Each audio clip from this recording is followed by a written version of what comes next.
ನಮಸ್ತೆ. ನಮಸ್ತೆ ಮ್ಯಾಮ್. ನಮಸ್ತೆ ಮ್ಯಾಮ್ ದಿ ಫ್ಯಾಷನ್ ಯಾವಾಗ ಆರಂಭಿಸಿದ್ರಿ? ನಾನು 2012 ಟು 2013 ಸ್ಟಾರ್ಟ್ ಆಗಿದೆ. ಮ್ಯಾಮ್ 13 ಅಂದರೆ ಅದಕ್ಕಿಂತ ಮೊದಲು ನೀವು ಏನು ಮಾಡ್ತಿದ್ರಿ? ಯಾವ ಕಾರಣಕ್ಕೋಸ್ಕರ ಫ್ಯಾಷನ್ ಇದಕ್ಕೆ ಬಂದ್ರಿ, ಬಿಸ್ನೆಸ್ಗೆ ಬಂದ್ರಿ? ಇಲ್ಲ, ನಾನು 15 ಇಯರ್ಸ್ ಹೌಸ್ ವೈಫ್ ಆಗಿದ್ದೆ ನಾನು.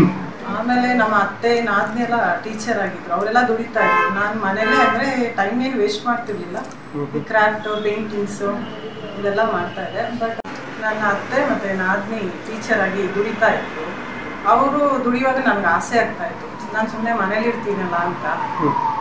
ನನ್ನ ಈ ಕೋ ಸಿಸ್ಟರ್ ಒಬ್ಬರಿದ್ದಾರೆ, ಅವರು ಹೇಳ್ತಾ ಇದ್ರು, ನೀವು ಇಷ್ಟು ಕಲ್ತ್ಬಿಟ್ಟು ಮನೇಲಿದ್ದೀರಲ್ಲ, ಏನಾದರೂ ಒಂದು ಮಾಡ್ಬೋದಲ್ಲ, ನಿಮ್ಮಷ್ಟು ನನಗೆ ಗೊತ್ತಿದ್ರೆ ನಾನೊಂದು ಶಾಪ್ ಇಡ್ತಾ ಇದ್ದೆ ಅಂತ ಹೇಳ್ತಾ ಇದ್ರು. ಆಮೇಲೆ ನಮ್ಮ ಮನೆಯವ್ರ ಹತ್ರ ರಿಕ್ವೆಸ್ಟ್ ಮಾಡ್ಕೊಂಡೆ, ನಾವೊಂದು ಶಾಪ್ ಇಟ್ಕೊಡಿ, ನಾನೇನೂ ಕೇಳಲ್ಲ ಅಂತ. ಅವರು ಸರ್ಪ್ರೈಸಾಗಿ ಶಾಪ್ ಎಲ್ಲ ಅರೇಂಜ್ ಮಾಡಿಕೊಟ್ರು. ಅಲ್ಲಿಂದ ಚೆನ್ನಾಗೇ ನಡ್ಕೊಂಡು ಬರ್ತಾ ಇದೆ. ಮ್ಯಾಮ್ ಈಗ ಡೀಲ್ ಯಾಕೆಂದರೆ ನಿಮಗೆ 2012 ಅಂದರೆ ತುಂಬ ಕಸ್ಟಮರ್ಸ್ ಇರ್ತಾರೆ, ಈಗ ನೀವು ವೆಯ್ಟ್ ಮಾಡಬೇಕಾಗಿಲ್ಲ. ಕಾರಣ ಏನಂದರೆ ರೆಗ್ಯುಲರ್ ಕಸ್ಟಮರ್ಸ್ ಬಂದಿರ್ತಾರೆ. ಬಟ್ ಆರಂಭಿಸಿದಾಗ ಆಗಲ್ಲ. ಆಗೇನಾಗ್ತದೆ ಅಂದರೆ ನೀವು ಕಸ್ಟಮರ್ಸ್ಗೋಸ್ಕರ ವೆಯ್ಟ್ ಮಾಡಬೇಕು. ಈಗ ಬಂದ್ಬೇಕಾದ್ರೆ ಕಸ್ಟಮರ್ ನಿಮಗೆ ವೆಯ್ಟ್ ಮಾಡ್ಬೋದು, ನಮಗೆ ಬೇಗ ಇಂಥ ಡಿಸೈನ್ ಬೇಕು, ಇಂಥ ಬಟ್ಟೆ ಬೇಕು, ಇದು ಬೇಕೇನೋ ಒಂದು ಕೊಟ್ಟು ಆರ್ಡರ್ ಕೊಟ್ಟು ನೀವು ವೆಯ್ಟ್ ಮಾಡ್ಬೋದು. ಬಟ್ ಆರಂಭದಲ್ಲಿ ಆಗಲ್ಲ. ಆರಂಭದಲ್ಲಿ ನೀವು ಕಸ್ಟಮರ್ ವೆಯ್ಟ್ ಮಾಡಬೇಕಾಗ್ತದೆ. ಹಾಗಾಗಿ ಆರಂಭ ದಿನಗಳು ಕಷ್ಟ, ಯಾವುದೇ ಬಿಸ್ನೆಸ್ ಆದರೂ ಆರಂಭ ದಿನಗಳು ಕಷ್ಟ. ಆರಂಭ ದಿನಗಳು ಹೇಗೆ ಇತ್ತು ಮ್ಯಾಮ್ ನಿಮ್ಮ ಬಿಸ್ನೆಸ್ಗೆ? ಒಂದು ಕಷ್ಟ ಏನು ಅನಿಸಿಲ್ಲ, ಯಾಕೆಂದ್ರೆ ಮನೆಯಲ್ಲಿ ನನ್ನ ಫ್ರೆಂಡ್ಸ್ ಎಲ್ಲ ನಂದೆಲ್ಲ ನಾನು ರೆಡಿ ಮಾಡಿ ಹಾಕೊಳ್ತಾ ಇದ್ದೆ. ಅದನ್ನ ನೋಡಿ ಬಟ್ ನಮ್ಮ ಮನೆಯವ್ರು ಬಿಡ್ತಿರ್ಲಿಲ್ಲ ದುಡಿಲಿಕ್ಕೆ. ಅದನ್ನ ನೋಡ್ಬಿಟ್ಟು ಅವರು ಯಾವಾಗಾದ್ರೂ ಒಂದು ಬ್ಲೌಸ್ಗಳೆಲ್ಲ ಕೊಡೋದು ಇದು ಮಾಡ್ತಾ ಇದ್ರು. ಶಾಪ್ ಓಪನ್ ಮಾಡಿದ ತಕ್ಷಣ ಅವರೇ ಸ್ಟಾರ್ಟಿಂಗ್ ಬರಕ್ ಸ್ಟಾರ್ಟ್ ಮಾಡೋದಲ್ಲ ನನ್ನ ಶಾಪ್ಗೆ. ಹಾಗೆ ಆಮೇಲೆ ಪಬ್ಲಿಕ್ ಆಗಿ ಆಗ್ತಾ ಬರ್ತಾ. ಬಟ್ ನಾನು ತುಂಬಾ ಆರ್ಡರ್ಸ್ ಒಟ್ಟಿಗೆ ತಗೊಳಕ್ ಹೋಗಲ್ಲ, ಎಷ್ಟು ನನ್ಗೆ ಆಗುತ್ತೆ ಅಷ್ಟು ಮಾತ್ರ. ಯಾಕಂದ್ರೆ ಫಿನಿಶಿಂಗ್ ಎಲ್ಲ ನಾನೇ ಕೊಡೋದ್ರಿಂದ ನಾನು ಹಾಗೆ ಎಷ್ಟು ಒಂದು ದಿನಕ್ಕೆ ಎಷ್ಟು ಪೀಸ್ ಆಗುತ್ತೆ ಅಷ್ಟು ಮಾತ್ರ ನಾನು ತಗೊಳ್ಳೋದು, ಆ ಥರ ಮಾಡ್ತೀನಿ. ಮ್ಯಾಮ್ ಏನಾಗುತ್ತೆ ಅಂದರೆ ಈ ಫ್ಯಾಷನ್ ಇದೆ ತುಂಬಾ ಕಷ್ಟದ ವಿಚಾರ ಫ್ಯಾಷನ್ ಡಿಸೈನ್. ಯಾಕೆಂದರೆ ನೀವು ಒಂದು ಫಿನಿಶಿಂಗ್ ಕೊಡ್ತೀರಾ ಅಂದರೆ ಕರೆಕ್ಟ್ ಇರಬೇಕು. ಅದು ನಾವೊಂದು ಯಾವುದೋ ಒಂದು ಡಿಸೈನ್ ಮಾಡ್ತಾ ಇದೀವಿ ಅಂದರೆ ಡಿಸೈನ್ ಸರಿ ಬಂದರೆ ಮಾತ್ರ ಅದು ಡಿಸೈನ್ ಆಗುತ್ತೆ. ಕೊಟ್ಟದ ಕಸ್ಟಮರ್ ಕೂಡ ಅದನ್ನು ಸ್ಯಾಟಿಸ್ಫೈಡ್ ಆಗ್ತಾರೆ. ಬಟ್ ಇಲ್ಲ ಅಂತಂದ ಸಂದರ್ಭದಲ್ಲಿ ಅಥವಾ ಸ್ವಲ್ಪ ಹೆಚ್ಚು ಕಮ್ಮಿ ಆದರೂ ಕಷ್ಟ ಆಗ್ತದೆ. ಈಗ ಸರಿಯಾಗಿಲ್ಲ ಅದು ಮತ್ತಿನ್ನೊಂದು ರೆಡಿ ಮಾಡಬೇಕು, ನೀವು ಬೇರೆ ಕ್ಲಾತೆ ತಂದು ಮಾಡಬೇಕಾಗುತ್ತೆ, ಅದನ್ನು ಮಾಡ್ಲಿಕ್ಕೆ ಆಗಲ್ಲ. ಹಾಗಾಗಿ ಇದು ಯಾವತ್ತು ಕಷ್ಟ ಅನ್ನಿಸ್ಲಿಲ್ವಾ ಇಂಥ ಬಿಸ್ನೆಸ್ ಮಾಡಬೇಕು ಅಥವಾ ಏನು ಪ್ರಾಬ್ಲಮ್ಸು ಏನೂ ಆಗಲಿಲ್ವಾ, ಹೇಗಿತ್ತು? ಇಲ್ಲ, ನಾನು ತುಂಬಾ ಇಷ್ಟಪಟ್ಟೆ ಇದು ಮಾಡ್ತಾ ಇದ್ವಿ. ಡಿಸೈನ್ಸ್ ಅಂದ್ರೇನೆ ನಂಗೆ ತುಂಬಾ ಇಷ್ಟ. ಹಂಗಾಗಿ ಯಾವ ಡಿಸೈನ್ ಕೊಟ್ಟರು ನಾನು ಅದು ರೆಡಿ ಮಾಡಿಬಿಟ್ಟು ಇಲ್ಲ ನನ್ನ ಶಾಪಲ್ಲೇ ಹಾಕಿ ನೋಡ್ಬೇಕಿತ್ತು. ಒಬ್ರು ಇಲ್ಲ ಮನೆಗೆ ತಗೊಂಡು ಹೋಗ್ತೀನಿ ಅಂದ್ರೆ ನಾನು ಒಪ್ಕೊಳ್ತಿರ್ಲಿಲ್ಲ. ಹಾಕಿ ನೋಡಿ ಅವಾಗ ನನಗೆ ಏನು ನೆಕ್ಸ್ಟ್ ಅನ್ನೋದು ನನ್ಗೆ ಗೊತ್ತಾಗ್ತಿತ್ತು. ಆಲ್ಟ್ರೇಷನ್ ಏನಿರುತ್ತೆ, ಅದು ಏನು ಡಿಸೈನ್ಸ್ ಮಾಡ್ಬೋದು ಅನ್ನೋದು. ಹಾಗಾಗಿ ನಂದು ಅದೂ ಪ್ರಾಬ್ಲಮ್ ಏನು ಬಂದಿಲ್ಲ. ಅವಾಗೆಲ್ಲ ಸರಿಯಾಗಿ ಬರ್ತಾ ಇದೆ.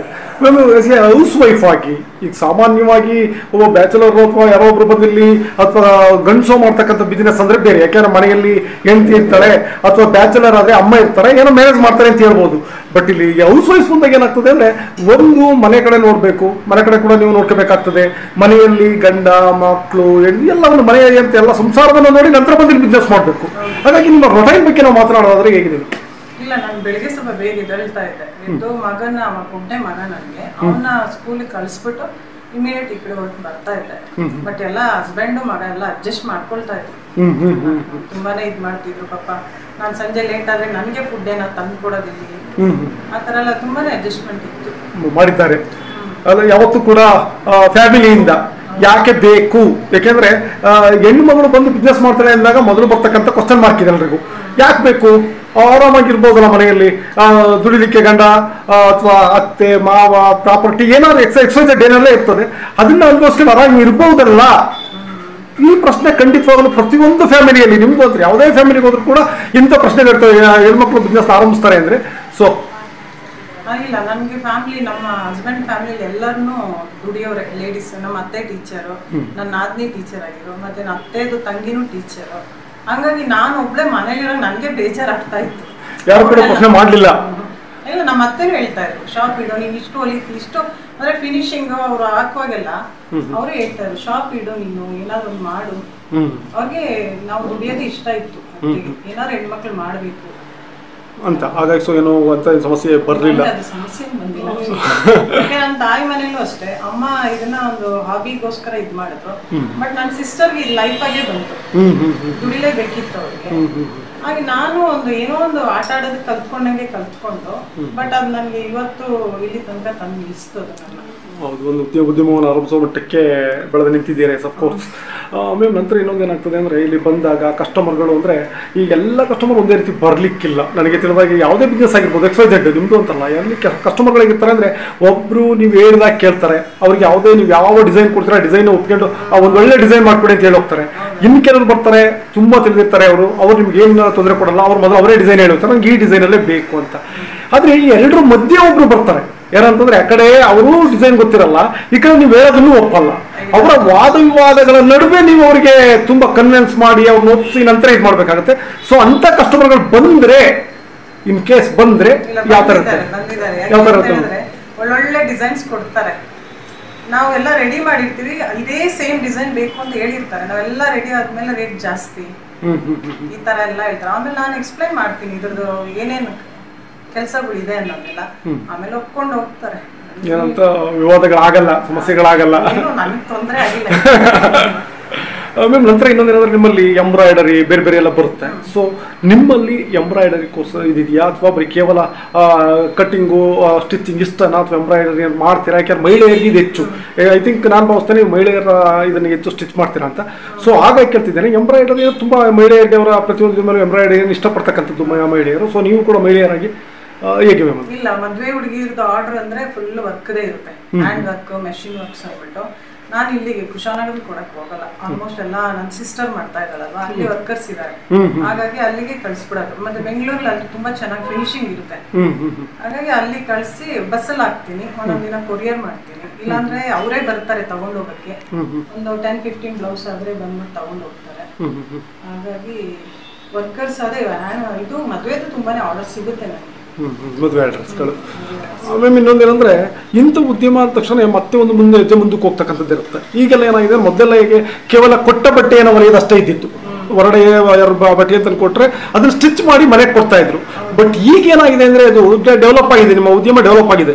ಈಗ ಹೇಗೆ ಅಂದರೆ, ಯಾವುದೋ ಯೂನಿಫಾರ್ಮ್ ಆರ್ಡರ್ಗಳು ತಗೊಳ್ತಕ್ಕಂಥದ್ದು, ಅಥವಾ ಬೇರೆ ಬೇರೆ ಟೀಮ್ಗಳಿಗೆ ಯೂನಿಫಾರ್ಮ್ ಸ್ಟಿಚ್ ಮಾಡಿ ಕೊಡ್ತಕ್ಕಂಥದ್ದು, ಈ ಥರ ಎಲ್ಲ ಇರ್ತದೆ. ಅಥವಾ ಹೆಣ್ಮಕ್ಳು ಬಟ್ಟೆಯನ್ನು ಬೇರೆ ಬೇರೆ ರೀತಿಯಲ್ಲಿ ನೈಟಿ, ತೂಡಿ, ಇಂಥದ್ದು ಯಾವ ಡ್ರೆಸ್ ಎಲ್ಲ ಇದೆ, ಇದನ್ನೆಲ್ಲ ಸ್ಟಿಚ್ ಮಾಡಿ ಮಾರ್ಕೆಟ್ ಮಾಡ್ತಕ್ಕಂಥದ್ದೆಲ್ಲ ಇರುತ್ತೆ. ಸೊ ನಿಮ್ಮಲ್ಲಿ ಹೇಗೆ, ನಿಮ್ಮ ಟೋಟಲ್ ಇದ್ರ ಬಗ್ಗೆ ನಾವು ಬಿಸ್ನೆಸ್ ಬಗ್ಗೆ ಮಾತಾಡೋದ್ರೆ?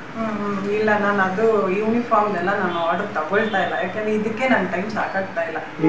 ಬೆಳಿಗ್ಗೆ 9:30 ಬಂದ್ರೆ ರಾತ್ರಿ 9:30 ಆಗುತ್ತೆ ಹೋಗೋದು ಮನೆಗೆ. ಅದಕ್ಕೋಸ್ಕರ ಯೂನಿಫಾರ್ಮ್ ಮತ್ತೆ ಈ ನೈಟೀಸು ಇದೆಲ್ಲ ತಗೊಳ್ತಾ ಇಲ್ಲ. ಮತ್ತೆ ಮೊದಲು ನಾನು ಚೂಡಿದಾರ್ ಎಲ್ಲ ರೆಡಿ ಮಾಡ್ತಾ ಇದ್ದೆ, ಬಟ್ ತುಂಬಾನೇ ಹೆವಿ ಆಗ್ತಾ ಇತ್ತು ವರ್ಕ್ ಮಾಡೋದು. ರಾತ್ರಿ 12:30 ಆಗ್ತಾ ಇತ್ತು ಮಲಗೋದು, ಬೆಳಿಗ್ಗೆ 3:30 ಎದ್ದಿದ್ದು. ತುಂಬಾನೇ ಕಷ್ಟನೂ ಇತ್ತು ಅವಾಗ ಸ್ಟಾರ್ಟಿಂಗ್ ಅಲ್ಲಿ. ನೀವು ಕೇಳಿದ್ರಲ್ಲ ಆಗ್ಲೇ, ತುಂಬಾನೇ ಹಾರ್ಡ್ ವರ್ಕ್ ಮಾಡಿದೀವಿ. ರಾತ್ರಿ 12:30, 1:30, 2:30 ಆಗಿರೋದು ಇದೆ. ನಾಳೆ ದಿನ ಕೊಡ್ಬೇಕು ಅಂದಾಗ ಬೆಳಿಗ್ಗೆ ಅಷ್ಟು ಬೇಗ ಎದ್ದಿದ್ದು ಇದೆ, ಈ ತರ ಎಲ್ಲ. ಬಟ್ ಅದೇ ಇಲ್ಲಿ ಬರೋ ಆರ್ಡರ್ಸ್ ಮಾತ್ರ ಇದ್ ಮಾಡ್ತಾ ಇದೀನಿ. ಹೊರಗಡೆ ನೀವು ಬಿಸ್ನೆಸ್ ಆಗಿ ತಗೊಳ್ತಾ ಇಲ್ಲ, ಇನ್ನೊಬ್ಬ ಬಿಸ್ನೆಸ್ ಹೊರಗಡೆ ಕೊಟ್ಟು. ಹೌದೌದು, ತುಂಬಾ ಟೈಮ್ ಬೇಕಾಗ್ತದೆ. ಹೇಳ್ಬೇಕಾದ್ರೆ 1-1.5 ತಿಂಗಳಾಗುತ್ತೆ ಒಂದು ಆರ್ಡರ್ ಕೊಟ್ಟರೆ. 1.5 ತಿಂಗಳು ಅವರು ವೇಟ್ ಮಾಡಬೇಕಾಗ್ತದೆ, ಅಷ್ಟು ಬುಕ್ಕಿಂಗ್ ಆಗ್ಬಿಟ್ಟಿರುತ್ತೆ. ನಿಮಗೆ ಮದುವೆ ಆರ್ಡರ್ಗಳೆಲ್ಲ ಬಂದ್ರೆ ಹೇಗೆ ಅಂದ್ರೆ, ಇನ್ ಟೈಮಿಗೆ ಕೊಡ್ಬೇಕು ಅದನ್ನ, ಬೇರೆ ಆರ್ಡರ್ ಆಗಲ್ಲ. ಈಗ ನಾನು ಸಾಮಾನ್ಯವಾಗಿ ಒಂದು ಕೊಟ್ಟೋಗಿದ್ರಪ್ಪ ಇಲ್ಲಿ ಅಂತಂದ್ರೆ, ಅದು ನೀವು 1 ತಿಂಗಳು, 1.5 ತಿಂಗಳು, 2 ತಿಂಗಳು ಯಾವಾಗ ಕೊಟ್ಟರು ನಡೆಯುತ್ತೆ, ಅವ್ರು ಸಾಮಾನ್ಯವಾಗಿ ಹಾಕಿರ್ತಕ್ಕಂಥದ್ದು. ಆದ್ರೆ ಇಲ್ಲಿ ಮದುವೆ ಅಂತ ಅಥವಾ ಕಾರ್ಯಕ್ರಮದ ಆರ್ಡರ್ಗಳು ಬಂದಾಗ 10ನೇ ತಾರೀಕು ನೀವು 10ನೇ ತಾರೀಕು ಒಳಗೆ ಕೊಡ್ಬೇಕಾಗ್ತದೆ, ಅಥವಾ 10ನೇ ತಾರೀಕು ಫೈನಲ್ ಡೇಟ್ ಅದು. ಬಟ್ ನಮ್ಮ ಕಸ್ಟಮರ್ಸ್ಗೆ ಗೊತ್ತಿದೆ ಇವಳು ಇಷ್ಟೇ ಬಿಸಿ ಇರ್ತಾಳೆ ಅನ್ನೋದ್ರಿಂದ ಮದುವೆದು ಆರ್ಡರ್ ಇದನ್ನು ಶಾಪಿಂಗ್ ಮಾಡ್ಬೇಕು ಅಂದ್ರೆ ಬೇಗ ಮಾಡ್ಬಿಡ್ತಾರೆ. 1 ತಿಂಗಳ ಮುಂಚೆನೆ ಮಾಡ್ಬಿಟ್ಟು, ಮತ್ತೆ ಮದ್ವೆ ಹಿಂಗೆ ಎಂಗೇಜ್ಮೆಂಟ್ ಆಯ್ತು, ಇಷ್ಟನೇ ತಾರೀಕು ಮದ್ವೆ ಇದೆ, ಬ್ಲಾಕ್ ಮಾಡು ಡೇಟ್ನ, ಇಷ್ಟು ಡೇಸ್ ನಂಗೆ ಬೇಕು ಅಂತ ಹೇಳಿದಾಗ ನಾನು ಅವ್ರ ಹೆಸರು ಬರ್ಬಿಟ್ಬಿಡ್ತೀನಿ. ಇಷ್ಟು ಬ್ಲೌಸ್ ಇರುತ್ತೆ ಅನ್ನೋದು ನನ್ಗೆ ಗೊತ್ತಾಗುತ್ತಲ್ಲ, ಒಂದ್ ದಿನಕ್ಕೆ ಇಷ್ಟಿಷ್ಟು ರೆಡಿ ಮಾಡ್ಬೋದು ಅಂತ. ಹಾಗಾಗಿ ಆ ತರ ಬ್ಲಾಕ್ ಮಾಡಿ ಇಟ್ಬಿಡ್ತೀನಿ. ಡೇಟ್ಗೆ ಮಾಡಿ ಕೊಡ್ತಾ ಹೋಗ್ತೀರಾ? ಬೇಗ ಕೊಡ್ಲೇಬೇಕಲ್ಲ. ಹೌದು, ಬೇಕಾದ್ರೆ ಇಲ್ಲಪ್ಪ ನೀವು ನಾಳೆ ಕೊಡ್ತೀನಿ ಅಂದ್ರೆ ವೇಸ್ಟ್. ಈಗ ಮದುವೆ ಹೆಣ್ಣಿಗೆ ನೀವು ಇವತ್ತು ಹಾಕಿದ್ರೆ ನೀವು ನಾಳೆ ಕೊಡ್ತೀನಿ ಅಂದ್ರೆ ವೇಸ್ಟ್ ಅವರಿಗೆ ಆಕ್ಚುಲಿ, ಯಾಕಂದ್ರೆ ಅವತ್ತೇ ಅದು ಫೈನಲ್ ಆಗಬೇಕಾಗ್ತದೆ ಆರ್ಡರ್ಗಳು. ಇನ್ನೊಂದು ಏನಾಗ್ತದೆ ಅಂದರೆ, ನಿಮ್ಮಲ್ಲಿ ಲೇಬರ್ಗಳು ತುಂಬ ಇಂಪಾರ್ಟೆಂಟ್. ಅದರಲ್ಲೂ ಈ ಟೈಲರಿಂಗ್ಸ್ನ ಹುಡುಕದೇ ಕಷ್ಟ, ಯಾರು ಕೆಲಸಗಾರರು ಬರಲ್ಲ. ಕಾರಣ ಅಂದರೆ, ಯಾರಿಗೆ ಹೊಲಿಗೆ ಸ್ಟಿಚಿಂಗ್ ಮಾಡ್ಲಿಕ್ಕೆ ಬರ್ತವರು ಒಂದು ಮಿಷನ್ ಇಟ್ಕೊಂಡು ಅವರು ಮನೆಯಲ್ಲೇ ಸ್ಟಾರ್ಟ್ ಮಾಡ್ಬಿಡ್ತಾರೆ. ಇಲ್ಲಪ್ಪ ನಾನು ಮನೆಯಲ್ಲೇ ಮಾಡ್ತೀನಿ ಬೇಕಾದ್ರೆ ಪೀಸ್ ಆರ್ಡರ್ ಕೊಡಿ ಅನ್ನೋರು ಇರ್ತಾರೆ, ಅಥವಾ ನೀವು ಹೊರಗಡೆ ಕೊಟ್ಟು ಆರ್ಡರ್ನ ನಂತರ ಹೊಲಿಸ್ಕೊಂಡು ತಂದು ಇಲ್ಲಿ ಇದು ಮಾಡಬೇಕಾಗ್ತದೆ. ಸೊ ನಿಮ್ಮಲ್ಲಿ ನಿಮ್ಮ ಕಾರ್ಮಿಕರ ಬಗ್ಗೆ ಇದ್ದರೆ ಎಷ್ಟು ಜನ ಇದ್ದಾರೆ, ಹೇಗೆ ಅವ್ರ ಬಗ್ಗೆ ಮಾಲೀಕರಾಗಿ ಮಾತಾಡೋದಾದ್ರೆ? ಅದೇ ಒಂದು ಸ್ಟಿಚ್ ಮಾಡೋರು ಇಬ್ರು ಇದ್ರು, ಮತ್ತೆ ಇವಳು ದಿವ್ಯಾ ಅಂತ ಅವಳು ಟ್ಯಾಸಲ್ಸ್ ಇದು ಮಾಡ್ತಾಳೆ. ಬಟ್ ಈಗ ಸ್ವಲ್ಪ ಶಾಪ್ ದೂರ ಇತ್ತು ಅಂದ್ಬಿಟ್ಟು ಒಬ್ಳು ಡ್ರಾಪ್ ಮಾಡಿದ್ದಾಳೆ, ಇಬ್ಬರನ್ನ ತಗೋಬೇಕು ಅಂತ ಇದ್ದೀವಿ. ಮತ್ತೆ ಬಟ್ ಸಿಗಲ್ಲ, ತುಂಬಾ ಕಷ್ಟ, ತುಂಬಾ ರೇರ್ ತುಂಬಾ ಕಲ್ತವ್ರು ಬರಲ್ಲ. ಹೌದು, ಕಲ್ತವ್ರ ತಕ್ಷಣ ಒಂದು ಮಿಷನ್ ತಗೊಳ್ತಾರೆ, ಮನೆಯಲ್ಲೇ ಕೂತ್ಬಿಡ್ತಾರೆ. ಈಗ ಸುತ್ತಮುತ್ತವರಿಗೆ ಅವ್ರು ಸ್ಟಿಚ್ ಮಾಡಿದ್ರೆ ಸಾಕು ಅವರಿಗೆ. ನಿಮ್ದು ತುಂಬಾ ಕಾರ್ಮಿಕರ ಸಮಸ್ಯೆ ಇರ್ತಕ್ಕಂಥದ್ದು ಯಾವುದು ಅಂದ್ರೆ ನಿಮ್ಮ ಉದ್ಯಮ ಸ್ಟಿಚಿಂಗ್ ಉದ್ಯಮ. ಐ ಥಿಂಕ್ ನಾನು ತಿಳಿದ್ರೆ ನಿಮ್ಮದು ಮತ್ತೆ ವೆಲ್ಡಿಂಗ್, ಇವರಿಬ್ಬರಿಗೆ ಕಾರ್ಮಿಕರು ಸಿಗಲ್ಲ. ಆದ್ರೆ ಏನಂದ್ರೆ ನಾವು ಶಾಪ್ ಇಟ್ಟವ್ರು ಇವಾಗ ನನಗೆ ಗೊತ್ತಿರೋದ್ರಿಂದ, ನಾನು ಇದು ಕಲ್ತಿರೋದ್ರಿಂದ ಈ ವರ್ಕರ್ಸ್ ಇಲ್ಲ ಅಂದ್ರೂ ನಾನು ನಡೆಸ್ಬೋದು. ನಮ್ಗೆ ಗೊತ್ತಿಲ್ಲದೆ ಸುಮ್ನೆ ಜನ ನಿಟ್ ಮಾಡ್ತೀನಿ ಅಂತ ಬಂದ್ರೆ ಮಾತ್ರ ತುಂಬಾ ಕಷ್ಟ ಆಗುತ್ತೆ. ಆರ್ಡರ್ ತಗೋಬಿಟ್ಟಿರ್ತೀವಿ, ನಮಗೂ ಗೊತ್ತಿರಲ್ಲ, ಸುಮ್ನೆ ಏನೋ ಕಟಿಂಗ್ ಒಬ್ರು ಇಟ್ಟಿರ್ತೀವಿ, ಸ್ಟಿಚಿಂಗ್ ಒಬ್ರು. ನನ್ಗೆ ಹಂಗಿಲ್ಲ, ಇವಾಗ ಯಾರು ಬಂದಿಲ್ಲ ಅಂದ್ರೂ ನಾನು ಮ್ಯಾನೇಜ್ ಫೈನಲಿ ನೀವೇ ಮಾಡಿ ಕೊಡುವಂಥಷ್ಟು ಕೆಪಾಸಿಟಿ ಇದೆ. ಅಲ್ಲ, ಯಾವುದೇ ಉದ್ಯಮ ಆದರೂ ಕೂಡ ಮಾಲೀಕರು ಇಷ್ಟಂತದಲ್ಲಿ ಇರಬೇಕು. ಯಾಕೆಂತಂದ್ರೆ ಅವರು ಲೇಬರ್ನೇ ನಂಬಿ ನಾನು ಬಿಸ್ನೆಸ್ ಮಾಡ್ತೀನಿ ಅಂತ ಬಂದ್ರೆ ಖಂಡಿತವಾಗ್ಲೂ ಆ ಬಿಸ್ನೆಸ್ ಸಕ್ಸಸ್ ಆಗಲಿಕ್ಕೆ ಸಾಧ್ಯ ಇಲ್ಲ. ಯಾಕೆಂದ್ರೆ ಮಾಲೀಕರಿಗೆ ಗೊತ್ತಿರಬೇಕು, ಅಟ್ಲೀಸ್ಟ್ ಅದು ಏನಪ್ಪಾ ಬಂದು ಕೂತ್ಕೊಂಡ್ರೆ ನೀವು ಹೇಳಿದಾಗೆ ಕೊನೆ ಪಕ್ಷ ಕಟ್ ಮಾಡ್ಲಿಕ್ಕಾದ್ರೂ ಬರಬೇಕು. ಪ್ರಾಬ್ಲಮ್ಸ್ ಆಗಿದೆ ಅವ್ರಿಗೆ. ಸುಮ್ಮನೆ ಅಂದ್ರೆ ದುಡ್ಡು ಇರುತ್ತೆ, ಏನೋ ಅಂದ್ಬಿಟ್ಟು ಶಾಪ್ ಓಪನ್ ಮಾಡ್ಬಿಡ್ತಾರೆ ಚೆನ್ನಾಗಿ. ಸ್ಟಾರ್ಟಿಂಗ್ ಒಳ್ಳೊಳ್ಳೆ ಕಡೆಯಿಂದ ಕರ್ಕೊಂಡು ಬಂದಿರ್ತಾರೆ, ಆಮೇಲೆ ಏನಾಗುತ್ತೆ ಅವ್ರದ್ದೇನೋ ಡಿಮ್ಯಾಂಡ್ಸ್ ಇರುತ್ತೆ, ಬಿಟ್ಟೋಗ್ಬಿಡ್ತಾರೆ. ಆಮೇಲೆ ಕಂಪ್ಲೇಂಟ್ಸ್ ಅಲ್ವಾ, ಇನ್ ಬೇರೆಯವ್ರು ಕರ್ಕೊಂಡ್ರೆ ಈಗ ಸ್ಟಿಚ್ ಮಾಡ್ತಾರೆ ಅಂತ ಗೊತ್ತಾಗಲ್ಲ. ಹಾಗಾಗಿ ನನ್ಗೆ ಅದೊಂದು ಪ್ರಾಬ್ಲಮ್ ಬರಲ್ಲ ಮೋಸ್ಟ್ಲಿ. ಅಂದ್ರೆ ಯಾರಿಲ್ಲ ಅಂದ್ರೂ ಖಂಡಿತ ಸ್ವತಃ ಅನುಭವ ಇದ್ರೆ ಸಮಸ್ಯೆ ಇಲ್ಲ, ಬಟ್ ಸ್ವತಃ ಅನುಭವ ಇಲ್ಲ ಅಂದ್ರೆ ಅಷ್ಟೇ ಸಮಸ್ಯೆ ಆಗ್ತದೆ ಬಿಸ್ನೆಸ್ ಅಲ್ಲಿ. ಇನ್ನೊಂದೇನಂದ್ರೆ ಮಹಿಳೆ ಬಿಸ್ನೆಸ್ ಮಾಡ್ತಾಳೆ ಅಂದ ತಕ್ಷಣ ನಮ್ಮ ಸಮಾಜ ನೋಡೋ ರೀತಿ ಬೇರೆ. ಮಹಿಳೆ ಬಿಸ್ನೆಸ್ ಮಾಡ್ತಿದ್ದಾಳೆ ಅಂತಂದ್ರೆ ಸಮಾಜ ನೋಡೋ ರೀತಿನೇ ಬೇರೆ, ಮಾಡೋಕ್ಕೆ ಹಾಗೆ ಹೀಗೆ ಅದು ಕಂತೆಗಳ ವಿಚಾರ ಅದಾಡ್ತಿರ್ತದೆ. ಸೊ ನಿಮ್ಮ ಲೈಫಲ್ಲಿ ನೀವು ಬಿಸ್ನೆಸ್ ಫೀಲ್ಡಿಗೆ ಬಂದ ನಂತರ ಏನಾದರೂ ಸಮಸ್ಯೆ ಅಂತಂದ್ರೆ ಈ ರೀತಿ ಪ್ರಾಬ್ಲಮ್ಸ್ಗಳು, ಸಮಾಜದಿಂದ ಪ್ರಾಬ್ಲಮ್ಸ್ ಆಗಿರ್ತಕ್ಕಂಥದ್ದು, ಸೋಷಿಯಲ್ ಪ್ರಾಬ್ಲಮ್ಸು. ನಮ್ಗೆ ಮನೆಯವ್ರದ್ದು ಸಪೋರ್ಟ್ ತುಂಬಾ ಇತ್ತು. ವೆಂಕಟೇಶ್ ಪೂಜಾರಿ ಅಂದಾಗನೇ ಒಂದು ಹೇಳ್ಬೇಕು ಅಂದ್ರೆ ಅದಕ್ಕೆ ಬೆಲೆನೇ ಇತ್ತು ನನಗೆ. ಅಂದ್ರೆ ನನ್ನ ಬಗ್ಗೆ ಯಾರು ಅಲ್ಲಿ ಮಾತಾಡಕ್ಕೆ ಬಂದಿಲ್ಲ. ರಾತ್ರಿ ಎಲ್ಲ ಲೇಟ್ ಆಗೋಗಿ ನಮ್ಮ ಮನೆಯವರೇ ಬಂದ್ಬಿಡೋರು ಶಾಪ್. ಹಾಗಾಗಿ ಸಮಸ್ಯೆ ಏನಾಗಲಿಲ್ಲ. ಯಾಕೆಂದರೆ ಅದೇ ಪ್ರಾಬ್ಲಮ್ ಆಗ್ತಕ್ಕಂಥದ್ದೇ ಇಲ್ಲಿ. ಎಷ್ಟೋ ಜನ ಮಹಿಳೆಯರು ಉದ್ಯಮವನ್ನು ಬಿಟ್ಟು ಹೊರಗೋಗ್ತಕ್ಕಂಥದ್ದೇ ಈ ಸಮಸ್ಯೆಯಿಂದ. ಸೋಷಿಯಲ್ ಪ್ರಾಬ್ಲಮ್ಸ್ ಇದೆಯಲ್ಲ, ಈ ಸೋಷಿಯಲ್ ಪ್ರಾಬ್ಲಮ್ಸೇ ನಮ್ಮ ದೇಶಕ್ಕೆ ಒಂದು ಮಾರಕ ಇದ್ದಾಗೆ, ಇದು ಏನು ಮಾಡುವಂತಿಲ್ಲ. ಆಮೇಲೆ ನಂತರ ಇನ್ನೊಂದೇನೆಂದರೆ ನಾವು ಕೇಳಿದ್ವಿ ಆ್ಯಕ್ಚುಲಿ ನಿಮ್ಮ ಹಸ್ಬೆಂಡ್ ಬಗ್ಗೆ. ಏನೋ ಹೊಸದಾಗಿ ನೀವು ಹೇಳಿದಾಗ ನೀವು ಹೇಳೋರಿಗೆ ಗೊತ್ತಿರಲಿಲ್ಲ ಇವರ ಹೆಂಡತಿ ಅಂತ ನನಗೆ. ಸೊ ನಿಮ್ಮ ಹಸ್ಬೆಂಡ್ ಬಗ್ಗೆ ಮಾತನಾಡೋದಾದ್ರೆ ಎಸ್ ಎ ವೈಫ್ ಆಗಿ ಹೇಳಿದ್ವಿ. ಒಂದು ಈ ಫೀಲ್ಡ್ ಬಗ್ಗೆನೇ ಮಾತಾಡಬೇಕು ಅಂದರೆ ಅವರು ಸರ್ಪ್ರೈಸ್ ಆಗಿ ಶಾಪ್ ಎಲ್ಲ ಅರೇಂಜ್ ಮಾಡಿದ್ರು ನೀಟಾಗಿ. ಆಮೇಲೆ ಅವ್ರು ಕೇಳಿದ ಒಂದೇ ಪ್ರಶ್ನೆ ಯಾವಾಗ್ಲೂ, ಬಂದವರೇ ಬರ್ತಿದ್ದಾರಾ ಅಂತ ಕೇಳೋರು. ನಾನು ಇದ್ರು ಹೊಸಬ್ರು ಬಂದ್ರ ಅಂತ ಕೇಳ್ಬೇಕಲ್ಲ, ಬಂದವರೇ ಬರ್ತಿದಾರಲ್ಲ ಅಂತ ಯಾಕೆ ಕೇಳ್ತಾ ಇದಾರೆ ಅಂತ. ಆಮೇಲೆ ಒಂದಿನ ಏನ್ ಹಿಂಗೆಲ್ಲ ಹಿಂಗ್ ಕೇಳ್ತಿರಲ್ಲ ಅಂತ ಹೇಳುವಾಗ ಅವ್ರು ಹೇಳಿದ್ದೊಂದು, ಅವ್ರಿಗೆ ಇಷ್ಟ ಆದ್ಮೇಲೆ ತಾನೇ ಅವ್ರು ಮತ್ತೆ ಮತ್ತೆ ಬರೋದು ಅಂತ ಹಂಗೆ ಕೇಳ್ತಿದ್ರು. ಅದನ್ನ ಯಾವಾಗ್ಲೂ ಅದನ್ನೇ ಕೇಳೋರು, ದಿನ ಬಂದವರೇ ಬರ್ತಾ ಇದಾರ ಅಂತ ಕೇಳೋರು. ಅಂದ್ರೆ ನಾನು ಸ್ವಲ್ಪ ಇಂಟ್ರೆಸ್ಟ್ ಯಾವ್ದ್ರಲ್ಲೂ ಆಸಕ್ತಿ ಮುಖ್ಯ, ಯಾವ ಕೆಲ್ಸದಲ್ಲೂ ಸ್ವಲ್ಪ ಇಂಟ್ರೆಸ್ಟ್ ಇಟ್ಟು ಮಾಡ್ತಾ ಇರೋದ್ರಿಂದ ಮನೆ ಫ್ಯಾಮಿಲಿಯವ್ರಿಗೆಲ್ಲ ಗೊತ್ತಿತ್ತು ನಾನು ಇದ್ರಲ್ಲಿ ಚೆನ್ನಾಗಿ ಹೆಸರು ಮಾಡ್ತೀನಿ ಅಂತ ಗೊತ್ತಿತ್ತು. ಹಾಗೆ ಬಂದಿದ್ದೀನಿ. ಅಲ್ಲ, ಸರ್ವಿಸ್ ಇದೆಯಲ್ಲ ತುಂಬಾ ಇಂಪಾರ್ಟೆಂಟ್. ಅಂದ್ರೆ ಸರ್ವಿಸ್ ಪ್ರಾಬ್ಲಮ್ ಆಗಿತ್ತು, ಅಂದ್ರೆ ಸ್ಲೋ ಇತ್ತು. ಅಂದ್ರೆ ನನ್ನಲ್ಲಿ ಒಂದೂವರೆ ತಿಂಗಳು ಆರ್ಡರ್ ಇರೋದ್ರಿಂದ ನನಗೆ ಈ ಇದೇ ಹೇಳ್ತಾರೆ ಶೂನ್ಯ ಮಾಸ ಅದು ಇದು ಅಂತಾರಲ್ಲ, ಆ ಥರದ ಪ್ರಾಬ್ಲಮ್ಸ್ ಯಾವತ್ತೂ ಬಂದಿಲ್ಲ. ಮತ್ತೆ ಇದ್ರದ್ದು ನಂಗೆ ಅಷ್ಟು ಕಂಡಿಲ್ಲ. ಹಾಗೆ ಸ್ಲೋ ಇತ್ತು ಅವಾಗ. ಕಾರಣ ಏನಂದ್ರೆ ಮೆಟೀರಿಯಲ್ಸ್ ತರ ಕಷ್ಟ.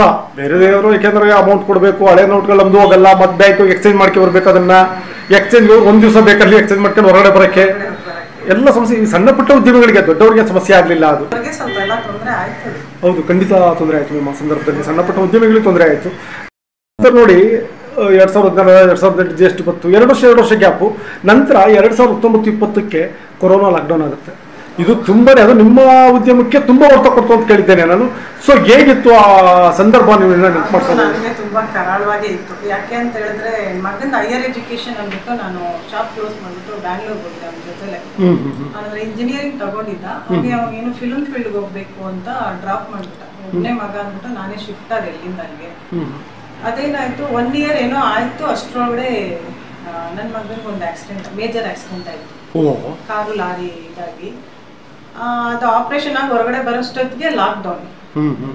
ತುಂಬಾ ಏಟ್ ತಿಂದಿದ್ದೀನಿ ಆಗ. ಅಂದ್ರೆ ಮನೆಯದು 15,000 ರೆಂಟು, ಶಾಪ್ದು 10,000, ಅದ್ರ ಜೊತೆಲಿ ಮಗಂದು ತುಂಬಾನೇ ಖರ್ಚಿತ್ತು. ಆಪರೇಷನ್ 3 ಆಪರೇಷನ್ ಆಯ್ತು ಈಗೆಲ್ಲ. ಆ ಟೈಮಲ್ಲಂತೂ ಕೋವಿಡ್ದಂತೂ ನನಗೆ ತುಂಬಾ ಪ್ರಾಬ್ಲಮ್ ಆಗಿದೆ. ಆ ಟೈಮಲ್ಲೇ ನಾವು ವಾಪಸ್ ಇಲ್ಲಿ ಮತ್ತೆ ಬಂದ್ಬಿಟ್ಟಿದ್ದು. ಹಾಗೆಲ್ಲ ಕಾಲೇಜ್ ಎಲ್ಲ ಇದ್ ಮಾಡಿದ್ರು, ಓಪನ್ ಇರ್ಲಿಲ್ಲ. ನಾನಿರೋ ಏರಿಯಾದಲ್ಲಿ ಬಾನಸವಾಡಿ ಇತ್ತು, ಅಲ್ಲೇ ಫಸ್ಟ್ ಇದಾಗಿತ್ತು ಪ್ರಾಬ್ಲಮ್ಸ್ ಎಲ್ಲ. ನಿಜವಾಗ್ಲೂ ಭಯಂಕರವಾದಂಥ ಸಮಸ್ಯೆ. ಸಣ್ಣ ಪುಟ್ಟ ಉದ್ಯಮಿಗಳಿಗೆ, ಸಣ್ಣ ಪುಟ್ಟ ಬಡವರಿಗೆ ಅತಿ ಹೆಚ್ಚು ಸಮಸ್ಯೆಯನ್ನು ಕೊಡ್ತು ಇವೆಲ್ಲ ಈ ಪ್ರಾಬ್ಲಮ್ಸ್ಗಳು. మేము ಆಫ್ಟರ್ ಕೊರೋನಾ ನಂತರ ಹೇಗಿದೆ ಬಿಸ್ನೆಸ್, ಹೇಗೆ ಸೆಟ್ ಆಯ್ತು ಹೋಯ್ತು, ಮತ್ತೆ ಹೇಗೆ ಲೈಫು ಸಹಜ ಸ್ಥಿತಿಗೆ ತಲುಪಿದ್ರಿ? ಇಲ್ಲ, ನಾನು ಇಲ್ಲಿ ಮನೆಗೆ ಬಂದ್ಮೇಲೆ ನಾನು ಶಾಪ್ ಇಟ್ಟಿರ್ಲಿಲ್ಲ. 1-1.5 ವರ್ಷ ಮನೇಲೇ ಇದ್ದೆ. ಬಟ್ ಇಲ್ಲಿ ಕಸ್ಟಮರ್ಸ್ಗೆಲ್ಲ ಗೊತ್ತಾಯ್ತು ನಾನು ವಾಪಸ್ ಬಂದಿದ್ದೀನಿ ಅಂತ. ಮನೆಗೆ ಕೊಡಕ್ ಸ್ಟಾರ್ಟ್ ಮಾಡಿ 1 ವಾರ ಮಾತ್ರ ಫ್ರೀ ಬಿಟ್ರು, ಮತ್ತೆ ಮನೆಗೆ ಕೊಡಕ್ ಸ್ಟಾರ್ಟ್ ಮಾಡಿದ್ರು. ಬಟ್ ಮನೇಲೆ ಸ್ಟಾರ್ಟ್ ಮಾಡಿದೆ ನನ್ನ ಕೆಲಸ. ಆಮೇಲೆ ಈಗ ಒಂದು 1.5-2 years ಆಯ್ತು ನಾನು ಶಾಪ್ ಎಲ್ಲ ಮತ್ತೆ ಆಗಲ್ಲ ಮನೇಲಿ ಮೇಂಟೈನ್ ಮಾಡಕ್ಕೆ ಹೇಳ್ಬಿಟ್ಟು ಶಾಪ್ ಎಲ್ಲ ಆರಂಭಿಸ್ಕೊಂಡು ಕಮರ್ಷಿಯಲ್ ಆಗಿ ವಾಪಸ್ ಇದಕ್ಕೆ ಬಂದ್ಬಿಟ್ರೆ ಶಾಪ್ ಎಲ್ಲ ಮಾಡಿ. ಮೇಮ್ ಏನಂತಂದರೆ ನೋಡಿ, ಶಾಪ್ ಆರಂಭಿಸೋದು ಸುಲಭ, ಕಷ್ಟದ ವಿಚಾರ ಅಲ್ಲ. ಶಾಪ್ ಸುಲಭವಾಗಿ ಆರಂಭಿಸ್ಬೋದು, ಬಟ್ ಅದನ್ನ ರನ್ ಮಾಡೋದಿದೆಯಲ್ಲ, ಸಕ್ಸಸ್ಫುಲ್ಲಾಗಿ ರನ್ ಮಾಡೋದಿದೆಯಲ್ಲ, ಬಿಸ್ನೆಸ್ ಯಾವುದೇ ಇರ್ಬೋದು. ನಿಮ್ಮಂತ ಹೇಳ್ತಾರೆ ಎಕ್ಸೈಸ್ ಬಿಸ್ನೆಸ್ ಯಾರು ಬೇಕಾದ್ರೂ ಆರಂಭಿಸ್ಬೋದು. ಈಗಂತೂ ಸಾಲ ಸುಲಭವಾಗಿ ಸಿಗುತ್ತೆ, ಮತ್ತೊಂದೆಲ್ಲೋ ಹಣವನ್ನು ತರ್ಬೋದು. ಆದರೆ ಅದನ್ನು ಕಂಟಿನ್ಯೂ ಆಗಿ ಸಕ್ಸಸ್ ರೇಟಿಗೆ ತಾನು ಬರ್ದಿಲ್ಲ, ಅದು ತುಂಬ ಕಷ್ಟದ ಕೆಲಸ. ಆ ವಿಚಾರವಾಗಿ ಮಾತನಾಡೋದಾದ್ರೆ ಹೇಗಿದೆ? ನಾವಂದರೆ ಕಸ್ಟಮರ್ಸ್ಗೆ ಕ್ವಾಲಿಟೀಸ್ ಹೇಗೆ ಕೊಡಬೇಕು ಅಂದರೆ, ನಾನೀಗ ಫಾಲ್ ಎಲ್ಲ ಇಲ್ಲಿ ಲೋಕಲಲ್ಲಿ ತಗೊಳಕ್ಕೆ ಹೋಗಲ್ಲ. ನಾವು ಎಮರ್ಜೆನ್ಸಿ ಬೇಕಾದ್ರೆ ಎಲ್ಲ ಹೈ ಕ್ವಾಲಿಟಿ ಇದೆ. ನಾನು ಮೈಸೂರು ಇಲ್ಲಾಂದ್ರೆ ಬ್ಯಾಂಗ್ಳೂರು, ಲೈನಿಂಗು ಅಷ್ಟೇ. ಮತ್ತೆ ಏನು ಹಾಕ್ಸಿದ್ರು ಏನು ಮಾಡಿದ್ರು ನಾನು ಸ್ವಲ್ಪ ಕ್ವಾಲಿಟಿ ಬಗ್ಗೆ ಚೆಕ್ ಮಾಡ್ತೀನಿ. ಇದು ಚೆನ್ನಾಗಿ ಬರುತ್ತಾ, ಕಸ್ಟಮರ್ ಖುಷಿ ಆಗುತ್ತಾ, ಕ್ವಾಲಿಟಿನೇ ಬೇಕಾಗುತ್ತೆ. ನಾವು ನನ್ನ ಶಾಪು ಸ್ವಲ್ಪ ರೇಟ್ ಜಾಸ್ತಿನೇ ಇಟ್ಟಿರ್ತೀನಿ ಬೇರೆ ಕಡೆಯಿಂದ. ಬಟ್ ನಾನು ಹಾಕೋ ಲೈನಿಂಗ್ ಆಗಲಿ, ಫಾಲ್ ಆಗಲಿ ಎಲ್ಲನೂ ನಾನು ಇಲ್ಲಿ ಲೋಕಲಲ್ಲಿ ಸ್ವಲ್ಪ ಕಮ್ಮಿ, ಕಲರ್ ಸಿಕ್ಕಿಲ್ಲ ಅಂದ್ರೆ ಮಾತ್ರ ಹೋಗ್ತೀನಿ ಅಷ್ಟೇ. ಇದೆಲ್ಲ ಬ್ಯಾಂಗ್ಳೂರು, ಮೈಸೂರು, ಚಿಕ್ಕಪೇಟೆಲಿ ಸ್ವಲ್ಪ ಇರೋದ್ರಲ್ಲಿ ಹೈ ಕ್ವಾಲಿಟಿ ಇದು ಮಾಡ್ತೀನಿ. ಬ್ಲೌಸ್ ಅಷ್ಟೇ, ಇವಾಗ ಬೇರೆ ಕಡೆ ಎಲ್ಲ ಇದು ಮಾಡ್ತಾರೆ, ವಾಟರ್ ಪೀಸ್ ಲೆಕ್ಕ ಕೊಟ್ಟು ಹೊಲಿಸ್ತಾರೆ. ನಾನು ಆ ಥರ ಹೋಗೋದಿಲ್ಲ. ಬಟ್ ಏನು ಹುಡುಗಿರು, ನಮ್ಮ ಹುಡುಗಿರು ಏನು ಮಾಡ್ಬೇಕಂದ್ರೆ ಬರೀ ಪ್ಯಾಚ್ ಮಾಡ್ಬೇಕು ಅಷ್ಟೇ, ಫಿನಿಶಿಂಗ್ ನಾನೇ ತರೋದು ಯಾವುದೇ ಕಾರಣಕ್ಕೂ. ಹಂಗಾಗಿ ನನ್ನ ಹತ್ರ ಸ್ವಲ್ಪ ಡಿಲೇನೂ ಆಗುತ್ತೆ. ಇವಾಗ ಸುಮ್ಮನೆ ತಗೊಂಡು ಕೊಟ್ಟರೆ ಅವ್ರು ಮತ್ತೆ ಆ ಕಸ್ಟಮರ್ ವಾಪಸ್ ಬರಲ್ಲ. ನಾವು ಅದ್ರ ಸ್ವಲ್ಪ ನಿಗಾ ಇಟ್ಟೆಲ್ಲ ಹೊಲಿದು ಕೊಟ್ಟಾಗ ಮಾತ್ರ ಅವ್ರಿಗೂ ಖುಷಿ ಆಗುತ್ತೆ, ಮತ್ತೆ ಮತ್ತೆ ಬರ್ತಾರೆ. ಒಳ್ಳೆ ನನ್ನ ಕಸ್ಟಮರ್ಸ್ ಹತ್ರನೂ ಅಷ್ಟೇ ಒಳ್ಳೊಳ್ಳೆ ಮಾತುಗಳೇ. ಇನ್ನು ಸೋಮವಾರಪೇಟೆಯಿಂದ ಬರ್ತಾರೆ ಕಸ್ಟಮರ್, ಪಿರಿಯಾಪಟ್ಟಣ, ಇದು ವಿರಾಜಪೇಟೆ, ಗೋಣಿಗೊಪ್ಪ, ಸಿದ್ದಾಪುರ, ಮೈಸೂರು, ಬೆಂಗಳೂರಿಂದ. ನಾನು ಬೆಂಗಳೂರಿಗೆ ಹೋಗಿದ್ದೆ ಅಲ್ಲ, ಈಗ ಅಲ್ಲಿದ್ದ ಕಸ್ಟಮರ್ಸೇ ಬರ್ತಾರೆ ನನಗೆ. ತಂದು ಕೊಟ್ಬಿಟ್ಟು ಬಲ್ಕಾಗಿ ಕೊಟ್ಬಿಟ್ಟು ನೀನು ಯಾವಾಗಾದ್ರು ಕೊಡು ಅಂತ ಹೋಗ್ತಾರೆ. ನಿಜವಾಗ್ಲೂ ಅಂದರೆ ಗುಣಮಟ್ಟ ಇಂಪಾರ್ಟೆಂಟ್. ನೀವು ಏನು ಗುಣಮಟ್ಟ ಕೊಡ್ತೀರೋ ಅದ್ರ ಮೇಲೆ. ಮೇಮ್ ಜೊತೆಗೆ ಇನ್ನೊಂದೇನಾದರೆ ನೋಡಿ, ನಿಮ್ಮ ಫೀಲ್ಡ್ ಇದೆಯಲ್ಲ, ಇದು ಒಂದೇ ರೀತಿ ಇರಲ್ಲ. ಈ ಫ್ಯಾಷನ್ ದಿನಕ್ಕೊಂದ್ಸರಿ ಚೇಂಜ್ ಆಗುತ್ತೆ. ಯಾಕೆಂದರೆ ಬೆಳಿಗ್ಗೆ ಇವತ್ತು ಬೇರೆ ಸ್ಟೈಲ್ನ ಹೊಲಿಸ್ಕೊಂಡು ಹೋಗಿದ್ರೆ ರಾತ್ರಿ ಸೀರಿಯಲ್ ನೋಡ್ಬೇಕಾದ್ರೆ ಅವರು ಬೇರೆ ಡ್ರೆಸ್ ಹಾಕಿಬಿಟ್ಟು ಅದರಲ್ಲೇ ಆದರೆ ಮತ್ತೆ ನಾಳೆ ಬೇರೆ ಚೇಂಜ್ ಆಗಿ ಬರ್ತಾ ಅವಳದೇ ಒಬ್ಬರದೇ ಮತ್ತೆ ಚೇಂಜ್ ಆಗಿ ನೀವು ಬರ್ತಾನೆ ಇದೇ ಥರ ಡ್ರೆಸ್ ಬೇಕು ಅಂತ. ಹಾಗಾಗಿ ನೀವು ಅಪ್ಡೇಟ್ ಆಗ್ತಾನೇ ಇರಬೇಕು. ಎಷ್ಟೋ ಫಾಸ್ಟ್ ಬೇರೆ ಇದ್ರಾಗಲ್ಲ, ಬೇರೆದ್ರಲ್ಲೆಲ್ಲ ಆದರೆ ಅಪ್ಡೇಟ್ ಆಗಲಿ ಇವತ್ತು ಬಂದು ಒಂದು ಇದು ನೆಕ್ಸ್ಟ್ ಒಂದು 5 ತಿಂಗಳು 6 ತಿಂಗಳು ಟೈಮ್ ಹಿಡಿಯುತ್ತೆ. ಬಟ್ ನಿಮ್ಮಲ್ಲಿ ಹಂಗಾಗಲ್ಲ. ಒಂದು ಸಿನಿಮಾ, ಒಂದು ಸೀರಿಯಲ್ ನಿಮ್ಮನ್ನು ಒಂದು ದಿವಸದಲ್ಲಿ ಬದಲಾಯಿಸಬೇಕಾಗುತ್ತೆ. ಸೊ ಹೇಗೆ ಅಪ್ಡೇಟ್ ಆಗ್ತೀರಾ, ಹೇಗೆ ಇದು ಮಾಡ್ತೀರಾ? ಆ್ಯಪ್ ಅದು ಇದ್ರಲ್ಲೆಲ್ಲ ಡಿಸೈನ್ಸ್ ನೋಡಿಕೊಂಡು ತರ್ತಾರೆ ಇದೇ ಥರ. ನಾನು ಒಂದೊಂದ್ಸಲ ತುಂಬ ಬ್ಯುಸಿ ಇರೋದ್ರಿಂದ ಆಗಲ್ಲ ಅಂತ. ಇಲ್ಲ ನೀವು ಮಾಡ್ತೀರಾ, ಆಗುತ್ತೆ, ಹೊಲ್ಕೊಡಿ ಅಂತೆಲ್ಲ ತುಂಬಾ ಫೋರ್ಸ್ ಮಾಡ್ತಾರೆ. ಮತ್ತು ನನಗೂ ಅದೊಂಥರ ಇಂಟ್ರೆಸ್ಟ್ ಇರೋದ್ರಿಂದ ನಾನು ಏನಿದ್ರು ಸ್ವಲ್ಪ ನೋಡ್ತೀನಿ, ಯಾವ ಥರ ಪೇಪರ್ ಕಟ್ಟಿಂಗ್ ಎಲ್ಲ ಮಾಡಿ ನೋಡ್ತೀನಿ. ಅದೇನು ಡಿಸೈನ್ಸ್ ಕೊಟ್ಟಿದ್ದು ಆಗುತ್ತಾ ಅಂತ ಮಾಡ್ಕೊ. ಅವ್ರು ಏನು ಕೇಳಿದ್ರೆ ಅದೆಲ್ಲ ಮಾಡಿಕೊಟ್ಟಿದ್ದೀನಿ. ಯಾವುದು ಕೂಡ ಬಿಡಲ್ಲ, ಅಪ್ಡೇಟ್ ಆಗ್ತೀರಾ. ಲೇಡೀಸ್ ಕಲಿಯೋ ಮನಸ್ಸಿರ್ಬೇಕಷ್ಟೇ ಇಲ್ಲಿ. ಮತ್ತೆ ಇದು ನಾವು ಅಷ್ಟೇ ಸುಮ್ಮನೆ ಕೂತಿರೋವಲ್ಲ, ಈ ಮಾಲ್ಗೆಲ್ಲ ಹೋಗ್ತೀವಲ್ಲ, ಡಿಸೈನ್ಸ್ನೆಲ್ಲ ಸುಮ್ಮನೆ ಹಿಂಗೇನೋ ಒಂದು ಹೋಗೋದು ಬರೋದು ಮಾಡೋಕ್ಕಿಂತ ಅಲ್ಲಿ ಹಾಕಿರೋದ್ನೆಲ್ಲ ಜಸ್ಟ್ ಹಿಂಗೆ ನೋಡ್ತಾ ಇದ್ರೆ ನಮ್ಗೆ ಐಡಿಯಾಸ್ ಬಂದ್ಬಿಡುತ್ತೆ. ತುಂಬಾ ವಿಷಯಗಳು ಅರ್ಥ ಆಗುತ್ತೆ. ಖಂಡಿತ ಅಲ್ಲ, ಕಲಿಯೋ ಮನಸ್ಸಿದ್ರೆ ನೀವು ಯಾವುದನ್ನ ಏನು ಬೇಕಾದ್ರೂ ಕಲಿಬಹುದು. ಬಟ್ ಮನಸ್ಸಿರ್ಬೇಕು. ನನ್ನ ಬಿಸ್ನೆಸ್ ಮಾಡ್ತಾ ಇದ್ದೀನಿ, ಅದು ಇದನ್ನ ಅದ್ರ ಬಗ್ಗೆ ಅಂದರೆ ಇಂಟ್ರೆಸ್ಟ್ ಇದು ಮಾಡಬೇಕು. ಸುಮ್ಮನೆ ದುಡ್ಡು ಮಾಡಬೇಕು ಅನ್ನೋ ಕಾರಣಕ್ಕೋಸ್ಕರ ಬಿಸ್ನೆಸ್ಸಿಗೆ ಬಂದರೆ ಅಷ್ಟು ನೋಡಿ. ಎಸ್, ಹೆಸರು ಬರಬೇಕು ಅಂದರೆ ನಿಮಗೆ ಕಲಿಯೋ ಇಂಟ್ರೆಸ್ಟ್ ಇರಬೇಕು. ಜೊತೆಗೆ ನಾವು ಇರುವ ಸಮಾಜಕ್ಕೆ ಹೊಂದ್ಕೊತಾ ಹೋಗ್ಬೇಕು. ಯಾಕೆಂದ್ರೆ ನಾನು ಚಿಕ್ಕವಳಿದ್ದಾಗ ಇದನ್ನೇ ಹಾಕ್ತಿದ್ದಪ್ಪ, ಈಗಲೂ ಇದನ್ನೇ ಹಾಕಿದ್ರೆ ಸಾಧ್ಯ ಇಲ್ಲ. ಇವತ್ತೇನಿದೆ ಅದನ್ನ ಹಾಕ್ಬೇಕಾಗ್ತದೆ. ವಯಸ್ಸಾದವರು ಬರ್ತಾರೆ, ಈಗ ಒಂದು 18-19 ವರ್ಷದ ಹುಡುಗಿರು ಏನೇನೋ ಡಿಸೈನ್ಸ್ ನೋಡ್ಬಿಟ್ಟು ತರ್ತಾರೆ. ಹೌದೌದು. ಎಲ್ಲಾನು ಎಲ್ಲದಕ್ಕೂ ನಾವು ರೆಡಿ ಇದ್ರೆ yes of course success success ಇಲ್ಲ ಅಂದರೆ ಫೇಲ್ಯೂರ್. ಅದು ಇಷ್ಟು ಫೇಲ್ಯೂರ್ ಆಗದೆ ಕಾರಣಕ್ಕೆ ಯಾವುದೇ ಬಿಸ್ನೆಸ್ಗಳು ನನಗೆ ತಿಳಿದಾಗ ಫೇಲ್ಯೂರ್ ಆಗದೆ ಆ ಕಾರಣಕ್ಕೆ, ಯಾಕೆಂದರೆ ಅವರು ಬದಲಾವಣೆಯನ್ನು ಮಾಡ್ಕೊಳ್ಳಲ್ಲ. ಅವತ್ತಿನ ಟ್ರೆಂಡಿಗೆ ಹೊಂದ್ಕೊಳ್ತಾ ಹೋದರೆ ಆಟೋಮೆಟಿಕ್ ಅದು ಬೆಳೀತಾ ಹೋಗುತ್ತೆ. ಒಪ್ಕೊಂಡು ಯಾವ್ದು ತರ್ತಾರೆ ಅದನ್ನ ಆಯ್ತು ಅಂತ ಮಾಡ್ಕೊಟ್ಟಾಗನೇ ಅವ್ರು ಮತ್ತೆ ಮತ್ತೆ ಬರ್ತಾರೆ. ಇಲ್ಲಾಂದ್ರೆ ಇಲ್ಲ ಇವ್ರು ಒಂದು ಸಿಂಪಲ್ಲೇ ಹೊಲಿತಾರೆ. ನಾನಲ್ಲಿ ತುಂಬಾ ಟೈಪ್ಸ್ ಎಲ್ಲ ಸ್ಟಿಚ್ ಮಾಡ್ತೀನಿ. Cross cut, prince cut, pad at. Prince cut ಅಲ್ಲಿ ಈಗ ಕ್ರಾಸ್ ಕಟ್ಟಿಂಗ್ ಅಂತ ಬೇರೆ ಬಂದಿದೆ, ಅದು ಈಗ ರೀಸೆಂಟ್ ಆಗಿ ಬಂದಿರೋದು. ಅದು ತುಂಬಾ ಚೆನ್ನಾಗಿ ಸೆಟ್ ಆಗುತ್ತೆ. ಮತ್ತೆ ಎಲ್ಲಾ ತರದ ವರ್ಕ್ ಮಾಡಿಸ್ತೀನಿ. ಎಲ್ಲಾ ತರದ್ದು ಬಂದ ಅದೇ ಏನು ಅಪ್ಡೇಟ್ ಆಗ್ತಾ ಇರ್ತೀವಿ ಯಾವ ಡಿಸೈನ್ಸ್ ಬಂದು.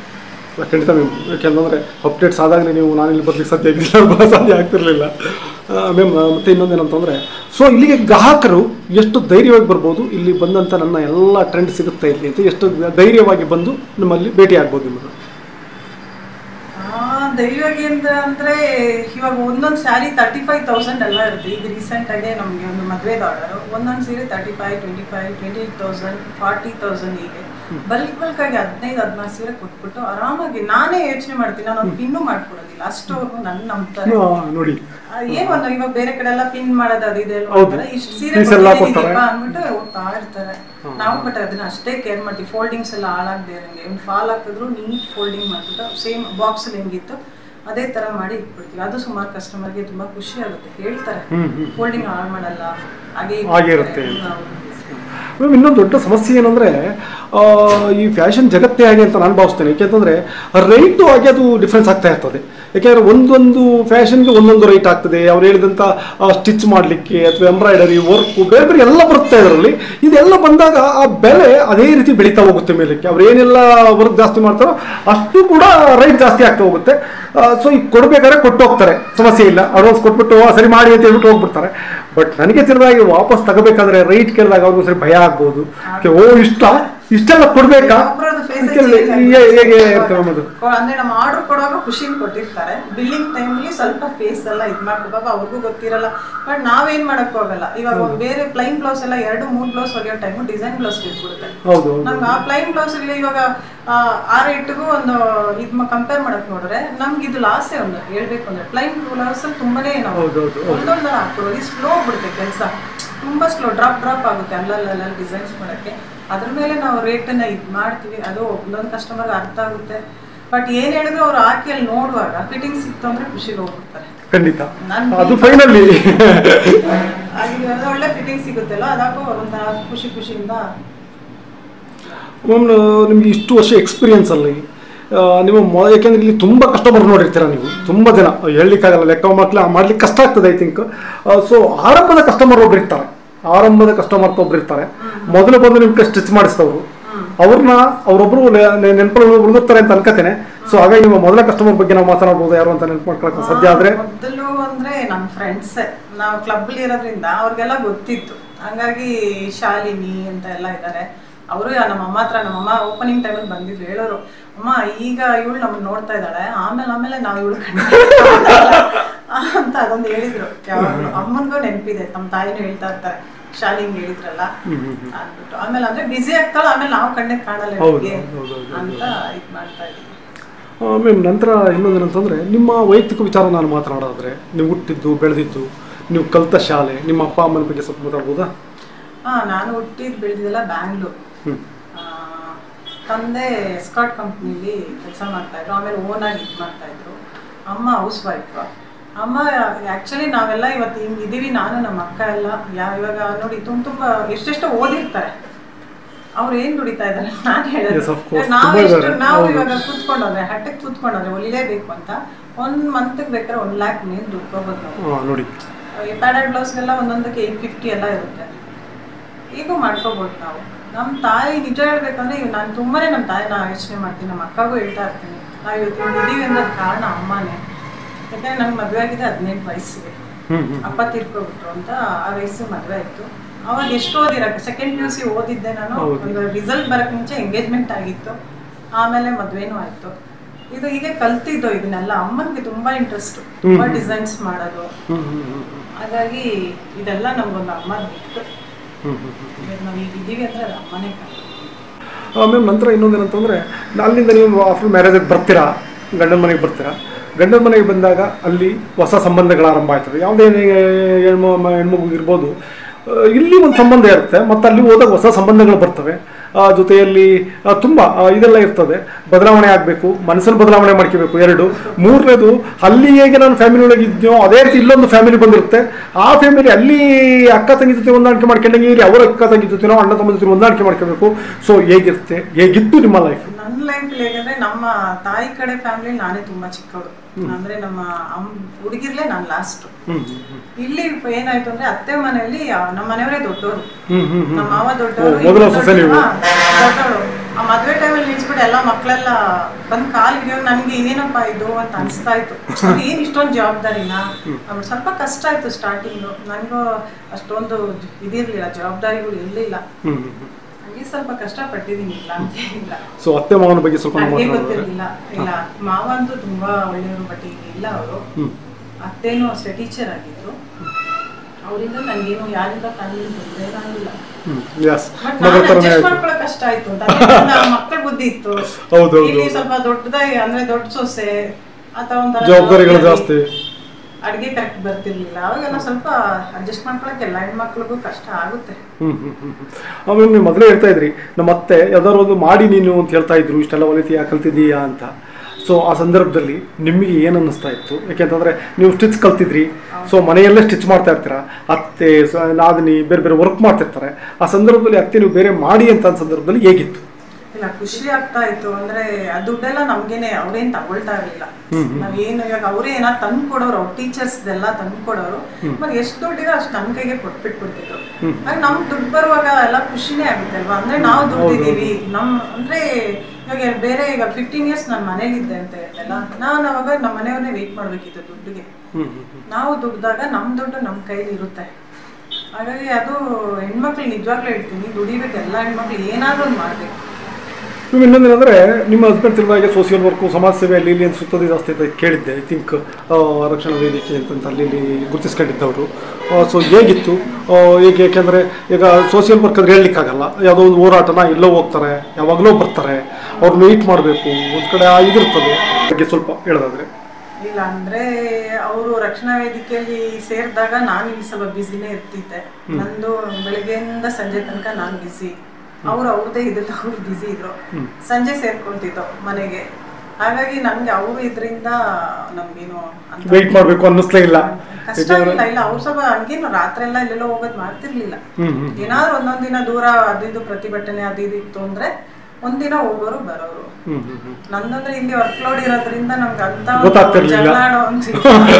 ಆಗ್ತಿರ್ಲಿಲ್ಲ. ನಾಳೆ ಅದಿದೆ ಇದಿದೆ ಅದ್ ಕೊಡ್ಬೇಕು ಇದು ಕೊಡ್ಬೇಕು ಅನ್ನೋದೇ ನಮ್ಮ ತಲೆಯಲ್ಲಿ. ಆಮೇಲೆ ನಂತರ ಈಗ ನೀವು ಮಾತಾಡ್ಬೇಕಾದ್ರೆ ಹೇಳ್ತಾ ಇದ್ರಿ, ನಾನು ಕೂಡ ಅದೇ ರಕ್ಷಣಾ ವೇದಿಕೆ ಜಾಯಿನ್ ಆಗ್ತಾ ಇದ್ದೇನೆ, ಸ್ಟೇಟ್ ಸೆಕ್ರೆಟರಿ ಆಗ್ತಾ ಇದ್ದೇನೆ ಅಂತ. ಸೊ ಏಕೆಂದರೆ ನೀವು ಜಸ್ಟ್ ಹಸ್ಬೆಂಡ್ ನೋಡಿದ್ರಿ, ಈಗ ನೀವು ತಕ್ಷಣ ಹೋಗಿ ಅಲ್ಲಿ ಜಾಯಿನ್ ಆಗೋದು, ವರ್ಕ್ ಮಾಡೋದು, ರಕ್ಷಣಾ ವೇದಿಕೆ ದೊಡ್ಡ ದೊಡ್ಡ ಜವಾಬ್ದಾರಿಗಳಿದು. ಸ್ಟೇಟ್ ಸೆಕ್ರೆಟರಿ ಅಂದರೆ ನೀವು ಒಂದು ಕಡೆ ನಿಲ್ಲೋದು ಕಷ್ಟ ಆಗ್ಬೋದು. ಐ ಥಿಂಕ್ ನನ್ನ ಪ್ರಕಾರ ಸ್ಟೇಟ್ ಸೆಕ್ರೆಟರಿ ಅಂದಾಗ ರಾಜ್ಯ ಮಟ್ಟದಲ್ಲಿ ವರ್ಕ್ ಮಾಡಬೇಕಾಗುತ್ತೆ, ಇಲ್ಲಿ ಶಾಪ್ ಇರುತ್ತೆ. ಹೇಗೆ ಮೇಘ ಅದನ್ನು ನಿಭಾಯಿಸ್ಬೋದು? ಏನಂದರೆ ನಮಗೆ ಸ್ಟಾರ್ಟಿಂಗ್ ಅದರದೆಲ್ಲ ನನಗೆ ಅಷ್ಟೊಂದು ಇರಲಿಲ್ಲ. ಬಟ್ ನಮ್ಮ ಮನೆಯವ್ರಿಗಿರೋ ಹೆಸರು ಅದು ಅಂದರೆ ನಾರಾಯಣ್ ಗೌಡ್ರು ಅವ್ರನ್ನ ಇಷ್ಟಪಡ್ತಾ ಇದ್ದಿದ್ದು. ಮತ್ತು ಅವ್ರು ನಮ್ಗೆ ಮಾಡಿರೋ ಸಪೋರ್ಟ್ಗಳು, ಅವ್ರಿಗೆ ಹುಷಾರಿಲ್ಲ ಅಂದಾಗ ತುಂಬಾ ಸಪೋರ್ಟ್ ಮಾಡಿದ್ದಾರೆ. ಆಗ ನನಗೆ ಅವರು ಹೇಳಿದ ಒಂದೇ ಮಾತು, ನಾನು ಹೇಳಿದೆ ನನಗೆ ಅಣ್ಣ ತೀರ್ಕೊಟ್ಟಿದ್ದಾರೆ, ಅಪ್ಪನೂ ಇಲ್ಲ, ವೆಂಕಟೇಶ್ಗೂ ಹುಷಾರಿಲ್ಲ ಅಂದಾಗ ನಾನು ತುಂಬ ಕಂಗಾಲಾಗ್ಬಿಟ್ಟಿದ್ದೆ. ಅವಾಗ ಹತ್ಕೊಂಡು ಅಣ್ಣ ಹತ್ರ ಮಾತಾಡೋ, ಅಣ್ಣ ಹೇಳಿದ ಒಂದೇ ಮಾತು, ನನ್ನ ಉಸಿರಿರೋ ತನಕ ನಾನು ನಿಮ್ಗೆ ಅಣ್ಣಾಗಿರ್ತೀನಿ, ನೀನು ಯಾವುದಕ್ಕೂ ಹೆದರ್ಕೋಬೇಡ ಅಂತ. ಆಮೇಲೆ ನಾನು ಆಫೀಸ್ಗೆ ಹೋದಾಗ ಹೇಳಿದೆ, ನನ್ನ ಜೀವ ಇರೋ ತನಕ ನಾನು ನಿಮ್ಮ ಜೊತೆಲಿ ಇರ್ತೀನಿ ಅಣ್ಣ ಅಂತ. ಇಷ್ಟು ಬೆಂಬಲ ಎಲ್ಲ ಕೊಡ್ತಾ ಇರುವಾಗ, ಇಷ್ಟು ಸಪೋರ್ಟ್ ಆಗಿರುವಾಗ ನಾವು ಕನ್ನಡಕ್ಕೆ ಏನಾದರೂ ಮಾಡಲೇಬೇಕು ಅಂತ ನನಗೆ ಅನಿಸ್ತು. ಹಾಗಾಗಿ ಅಣ್ಣ ನೀನು ಯಾವಾಗ ಬರ್ತೀಯಾ ಅವಾಗ ನಾನು ಸೇರಿಸ್ಕೊಳಕ್ಕೆ ರೆಡಿ, ನೀವು ಯಾವಾಗ ಕರಿತೀರ ನಾನು ಬರೋಕ್ಕೆ ರೆಡಿ ಅಂತ ಹೇಳಿದೆ. ಆಮೇಲೆ ಸಡನ್ ಒಂದಿನ ಈಗ 11ನೇ ತಾರೀಕು ಸಭೆಗೆ ಬಾ ಅಂತ ಕರೆದು ಅಲ್ಲಿ ರಾಜ್ಯ ಸಂಚಾಲಕಿಯಾಗಿ ಪೋಸ್ಟ್ ಕೊಟ್ಟರು. ಜವಾಬ್ದಾರಿಗೆ ಇನ್ನೂ ನನಗೆ ಗೊತ್ತಿಲ್ಲ, ಆದರೆ ಈ ಸಲ ಬರೋಕ್ಕೆ ಹೇಳಿದ್ದಾರೆ. ಹೋಗಿ ಅದ್ರ ಏನು ಜವಾಬ್ದಾರಿಗಳಿದೆ ಅಂತ ಎಲ್ಲ ತಿಳ್ಕೊಂಡು ಅವ್ರು ಹೇಗೆ ಹೇಳ್ತಾರೆ ಅದೇ ಥರ ಮುಂದುವರ್ಸ್ಕೊಂಡು ಹೋಗೋಣ ಅಂತ ಹೇಳಿ. ಮ್ಯಾಮ್, ಮಹಿಳಾ ಉದ್ಯಮಿಯಾಗಿ ಇತ್ತೀಚೆಗೆ ಏನಾಗಿತ್ತು ಅಂದರೆ, ಮೊದಲೆಲ್ಲ ಮಹಿಳೆಯರು ಅಡುಗೆ ಮನೆಗೆ ಸೀಮಿತ. ಅಷ್ಟು ಹೊರಗಡೆ ಬರ್ತಿರಲಿಲ್ಲ. ಬಟ್ ಈಗ ಏನಾಗಿದೆ ಅಂದರೆ ಹೊರಗಡೆ ಬರ್ತಿದ್ದಾರೆ, ಹೊಸ ಹೊಸ ಬಿಸ್ನೆಸ್ ಆರಂಭಿಸ್ತಾ ಇದ್ದಾರೆ, ಬೇರೆ ಬೇರೆ ಬಿಸ್ನೆಸ್ನೆಲ್ಲ ಮಾಡ್ತಿದ್ದಾರೆ ಮಹಿಳೆಯರೀಗ. ಸೊ ಎಸ್ ಎ ಮಹಿಳೆಯಾಗಿ ಈ ಹೊಸದಾಗಿ ಬಿಸ್ನೆಸ್ ಎಂಟ್ರಿ ಆಗ್ತಾ ಇರ್ತಕ್ಕಂಥ ಮಹಿಳಾ ಉದ್ಯಮಿಗಳಿಗೆ ಕಿವಿ ಮಾತು ಹೇಳೋದಾದ್ರೆ, ಯಾಕೆಂದರೆ ಇಲ್ಲಿ ಅವರು 3 ನುಡಿಸ್ಬೇಕಾಗ್ತದೆ. ಒಂದು ಬಿಸ್ನೆಸ್ನ ಸಕ್ಸಸ್ ರೇಟಿಗೆ ತಗೊಂಡೋಗ್ಬೇಕು, ಇನ್ನೊಂದು ನೈತಿಕ ಪ್ರಶ್ನೆ, ಜೊತೆಗೆ ಸಮಾಜವನ್ನು ಎದುರಿಸಬೇಕು, ಮನೆ ಪ್ರಶ್ನೆಗಳಿಗೆ ಆನ್ಸರ್ ಮಾಡಬೇಕು. ಇದನ್ನೆಲ್ಲ ನಂತರ ಇವರು ಬೆಳೆದು ಉದ್ಯಮಿಯಾಗಿ ಹೊರಗಡೆ ಬರಬೇಕಾಗ್ತದೆ. ಸೊ ಅಂಥವ್ರಿಗೆ ನೀವು ಕಿವಿ ಮಾತು ಹೇಳೋದಾದ್ರೆ? ಒಂದು ಏನು ಹೇಳ್ತಿರೋದ್ರೆ, ಹೆಣ್ಮಕ್ಳಿಗೆ ಮಾತ್ರ ಇಲ್ಲಿ ತುಂಬ ಕಷ್ಟ ಇದೆ. ಒಂದು ಗಂಡ ಅನ್ನೋರ ಜೊತೆ ಇಲ್ಲ ಅಂದಾಗ ಅವರು ಬೇರೆಯವರೆಲ್ಲ ಹೆಲ್ಪ್ ಮಾಡೋಂಗೆ ಬಂದ್ಬಿಟ್ಟು ಅವರು ಮಾತಾಡೋದೇ ಬೇರೆ ಥರ ಇರುತ್ತೆ. ಎಸ್ ಆಫ್ ಕೋರ್ಸ್, ಖಂಡಿತ. ಅದು ತುಂಬಾನೇ ಕಷ್ಟ ಇದೆ. ನಮ್ಗೆ ಯಾರನ್ನೂ ನಾವು ನೋಡ್ತೀವಲ್ಲ, ಅವ್ರ ಫ್ರೇಮಲ್ಲಿ ನಿಂತ್ಕೊಂಡು ಆ ಹೆಣ್ಮಗು ಎಷ್ಟು ಕಷ್ಟಪಡ್ತಿದೆ ಅಂದ್ಬಿಟ್ಟು ನೋಡಿದ್ರೆ ಮಾತ್ರನೇ ಗೊತ್ತಾಗೋದು. ಖಂಡಿತ. ನಾವು ಜಸ್ಟ್ ಹಿಂಗೆ ಅಷ್ಟು ದೂರದಿಂದ ಅವ್ಳಿಗೆ ಏನಪ್ಪ ಅವಳು ಹಂಗ್ ರೆಡಿಯಾಗಿ ಬರ್ತಾ ಇದ್ದಾಳೆ ಅದು ಇದು ಅಲ್ಲ. ಹೌದು, ನಾನು ಏನ್ ಹೇಳೋದಂದ್ರೆ ಹೆಣ್ಮಕ್ಳು ಎಲ್ಲರೂ ಆದಷ್ಟು ಅವ್ರ ಕಾಲ ಮೇಲೆ ಅವ್ರು ನಿಂತ್ಕೊಳ್ಳೋದೇ ಬೆಸ್ಟ್. ನಿಂತ್ಕೊಳ್ಳೋದು ತುಂಬಾ ಒಳ್ಳೆ. ಇವಾಗ ನಂದೇ ನೋಡಿ, 15 years ನಾನು ಹೌಸ್ ವೈಫ್ ಆಗಿದ್ದೆ. ಬೈ ಚಾನ್ಸ್ ನಮ್ಮ ಮನೆಯವ್ರು ಏನಾದ್ರು ಮಾಡಿಕೊಡ್ದೆ, ನಾನು ಹೌಸ್ ವೈಫ್ ಆಗಿದ್ರೆ ಇವತ್ತು ನನ್ನ ಪರಿಸ್ಥಿತಿ ಏನಾಗ್ತಿತ್ತು? ಖಂಡಿತ. ಇವತ್ತು ನಾನು ₹10 ನಾನು ಕೇಳ್ಕೊಳ್ತೀರ, ನನ್ನ ಪಾಡಿಗೆ ನಾನು ದುಡಿತಾ ಇದ್ದೀನಿ. ಮೊದಲ ಥರನೇ ಏನೊಂದು ಚೇಂಜಸ್ಸು ನನಗಾಗಿಲ್ಲ ಇದರಲ್ಲಿ. ಮಗ ಅವನ ಪಾಡಿಗೆ ಅವನು ಈಗ ಬಿಸ್ನೆಸ್ ಸ್ಟಾರ್ಟ್ ಮಾಡಿದ್ದಾನೆ, ನನ್ನ ಪಾಡಿಗೆ ನಾನು ಅದೇ ಥರನೇ ಹೋಗ್ತಾ ಇದ್ದೇನೆ. ನನ್ನ ಲೈಫ್ ಸ್ಟೈಲು ಅಕಸ್ಮಾತು ನಮ್ಮ ಮನೆಯವರು ಅವ್ರ ಶಾಪ್ ಇಟ್ಕೊಟ್ಟಿಲ್ಲ ಅಂದಿದ್ರೆ, ನಾನು ಹೊರಗಡೆ ಬರಲಿಲ್ಲ ಅಂದಿದ್ರೆ ಇವತ್ತು ನನ್ನ ಪರಿಸ್ಥಿತಿ ಏನಾಗ್ತಿತ್ತು? ಅದಕ್ಕೆ ಹೇಳೋದು, ಎಲ್ಲ ಹೆಣ್ಮಕ್ಳು ದುಡಿಬೇಕು. ಏನಾದರೂ ಒಂದು ಪ್ರೀತಿಯಿಂದ, ಒಂದು ಆಸಕ್ತಿಯಿಂದ ಏನು ಕೆಲಸ ಮಾಡಿದ್ರು ಸಕ್ಸಸ್ ಆಗೇ ಆಗ್ತಾರೆ. ಏನು ಕೆಲಸ ಚಿಕ್ಕ ಕೆಲಸ ಆದ್ರೂ ಸರ್, ಅವರು ಇಂಟ್ರೆಸ್ಟ್ ಇಟ್ಬಿಟ್ಟು ಮಾಡಿದ್ರೆ 100% ಸಕ್ಸಸ್ ಆಗ್ತಾರೆ. ಮಾಡೋದ್ರಲ್ಲಿ ಇಂಟ್ರೆಸ್ಟ್ ಬೇಕು. ಖಂಡಿತ. ಯಾವುದೇ ಒಂದು ಆಸಕ್ತಿ ಇರಬೇಕು. ಆಸಕ್ತಿ ಇಲ್ಲದೆ ನೀವು ಯಾವುದೇ ಬಿಸ್ನೆಸ್ ಏನೋ ಮಾಡ್ತೀನಿ ದುಡ್ಡು ಮಾಡ್ತೀನಿ ಅಂತ ಹೋದ್ರೆ ಆಗಲ್ಲ. ಆ ಕೆಲಸ ಕಲ್ತಿರ್ಬೇಕು, ಕಲಿಬೇಕಿಲ್ಲ ಅಂದ್ರೂ ಆಸಕ್ತಿಯಿಂದ ಮಾಡ್ಕೊಂಡು ಹೋದ್ರೆ 100ಕ್ಕೆ 100 ನೀವು ಹೇಳಿದಾಗೆ ಒಂದು ಸಮಾಜದಲ್ಲಿ ಒಂದು ಒಳ್ಳೆ ಸ್ಥಾನವನ್ನು ತಲುಪಲಿಕ್ಕೆ ಸಾಧ್ಯ ಆಗುತ್ತೆ. ಬಟ್ ಎಲ್ಲ ಹೆಣ್ಮಕ್ಳು ಅವ್ರ ಕಾಲ ಮೇಲೆ ನಿಂತ್ಕೊಳ್ಳೋದಂತೂ ತುಂಬಾನೇ ಅಗತ್ಯ ಈ ಕಾಲದಲ್ಲಿ. ಯಾಕಂದ್ರೆ ಎಲ್ಲರ ಹೆಲ್ತ್ ಏನು ಅಂತಾನೆ ಗ್ಯಾರಂಟಿ ಇಲ್ಲ. ಸುಮ್ಮನೆ ನಾಳೆ ದಿನ ಕಷ್ಟಪಡೋ ಬದಲು ಒಳ್ಳೇದು ಅವ್ರು ಕಲಿಯೋದು ಒಳ್ಳೇದು. ಏನನ್ನಾದ್ರೂ ಸರಿ ಕಲ್ತ್ಬಿಟ್ಟು ಒಂದು ಮಾಡೋದು ಒಳ್ಳೇದು ಕೆಲಸಗಳು.